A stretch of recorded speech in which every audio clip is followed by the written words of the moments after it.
For Infixedu version 5, how do you install the module?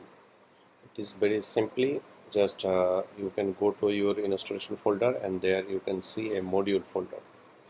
If you open the module folder, you can see by default there is two module. One is role permission, another is template setting.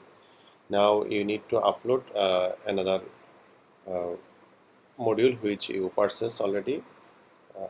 Just I click on upload and select parent registration. So if your version is 4.5, then you need to replace those files, but if you install in the version Infixedu version 5, you don't require to do anything. Just select your parent registration, upload,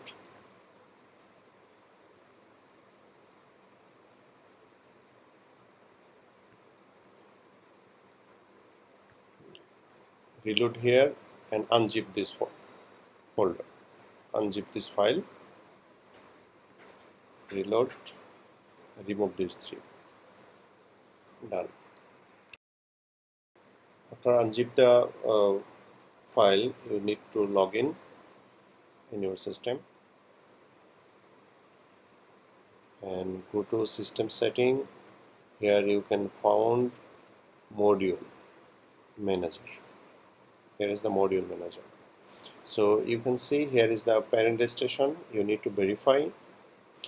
After verify, you can enable. Like when you click verification, you need to actually enter input username, password. Verification is done. Now you can enable. It's take few seconds. Install the database require information in your server. It's ready to use. After reload,